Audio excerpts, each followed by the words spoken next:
Bonjour les petits loups. Aujourd'hui on va faire un gâteau, vous allez voir, super facile et super délicieux. Pour ça nous allons mettre des œufs. Je vais en mettre 3. Voilà, j'en mets 3. Ensuite je prends un verre de sucre. Pour la quantité vous prenez le verre le plus petit que vous avez quand même. Ne prenez pas un grand verre, ça fait l'équivalent, on va dire, c'est 200 grammes, voilà. Pour les gens qui n'aiment pas faire en verre, ils préfèrent des mesures. Ensuite, on mélange tout comme ça, hein, bien entendu. Avec le même verre, je vais mettre un verre d'huile.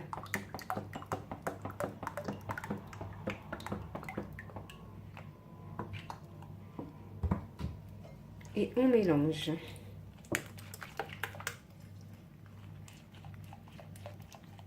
Je mets une vanille et une levure.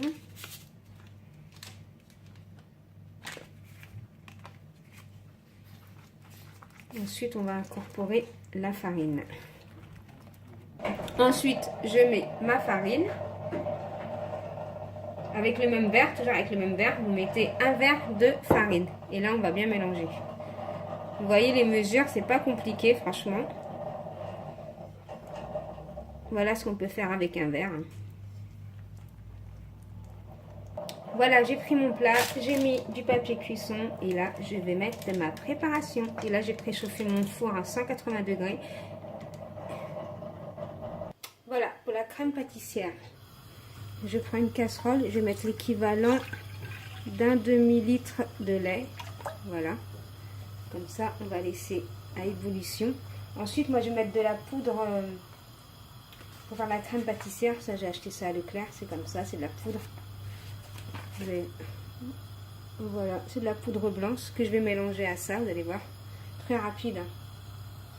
Voilà, mon lait a bouilli. Là, je peux pas vous dire la quantité de poudre, c'est à vous de voir. Faites ça, vous mélangez à feu doux et après, quand vous voyez qu'elle s'épaissit, c'est que c'est bon. Bon, moi, je vais mettre ce qui me restait de toute façon.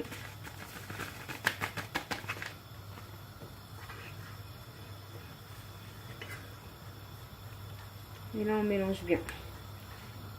Vous allez voir, elle va s'épaissir. Il faut toujours mélanger par contre. Il ne faut pas qu'elle colle non plus. Voilà, et on mélange. Voilà, voilà, bien épaissi. J'éteins mon feu. Je vais laisser refroidir. À feu doux, hein, toujours. Hein. Voilà, moi pour aller plus vite, je vais filmer tout ça et je vais le mettre au congélateur pour qu'il refroidisse très vite. Pour mon caramel, je prends un verre de sucre. Prenez la quantité que vous voulez de verre, voilà. Et maintenant, on va laisser faire un caramel. Et vous mettez à feu doux. Vous allez voir, ça va fondre tout seul. Je vais faire fondre une cuillère à soupe de beurre. Je le mets dans mon caramel qui est en train de se faire tout doucement.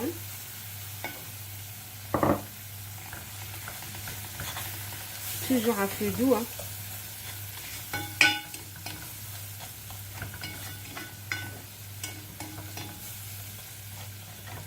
Voilà. Normalement, il ne faudra même pas le toucher. Bon, moi, je touche. Après, ça, c'est moi. Hein. Voilà, mon caramel. Après, vous prenez un yaourt. Bon, moi, j'ai pris un yaourt nature. Dans la logique, il faudrait un yaourt au caramel. Mais bon. J'ai pas. Je fais avec les moyens du bord, hein, comme d'hab. Hein. Et là, je mélange. Voilà, mon caramel que je mélange bien. Il faut bien le mélanger parce que... Là, par contre, j'ai mis le feu un petit peu fort. Il faut bien mélanger mon caramel. Il faut bien faire fondre le sucre, parce que regardez, là, il reste du sucre dur. Il faut bien le faire fondre. Et après, vous baissez la température, hein, bien sûr. Voilà, j'ai fait fondre tout mon sucre. Surtout, n'ayez pas peur au début, ça va être dur de le faire fondre, mais après, ça va. Il faut bien appuyer dessus et toujours tourner, quoi. Voilà, et là je vais la laisser refroidir. Je vais mettre ça dans un bol et le laisser refroidir. Voilà mon caramel que j'ai laissé refroidir. Voilà mon gâteau que j'ai laissé refroidir. Moi j'en ai eu pour 16 minutes de cuisson à 180 degrés. Après vous piquez avec une petite fourchette pour voir s'il est cuit ou pas, mais ça cuit rapidement normalement. Voilà ma crème pâtissière, moi j'ai mis dans une poche à douille. Hein. Après vous n'êtes pas obligé de la mettre dans une poche à douille. Hein. Vous pouvez faire ça à la cuillère. Moi je fais ça pour vous faire montrer, c'est tout. Pour faire joli comme on dit. Voilà, j'en mets bien partout, comme ça, tout autour du gâteau. Ensuite, avec ma spatule, on essaye de boucher les trous, comme ça. Hein. Ensuite, mon caramel, on va le mélanger comme ça et on va le mettre partout. Sur tout le gâteau. Il faut qu'il vous en reste pour mettre partout quand même.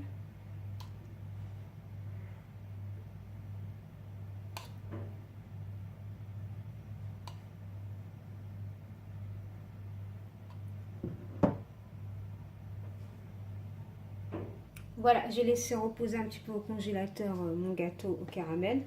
Et là, je vais mettre de la noix de coco par-dessus. Vous allez voir, il va devenir tout beau. C'est vrai, quand vous le voyez comme ça, vous dites, il n'est pas trop joli ton gâteau. Comme ça, vous aurez la viennoise, la crème pâtissière, plus goût caramel. Il y a 3 goûts dans ce gâteau en fin de compte. Et voilà, quand vous mettez la noix de coco par-dessus,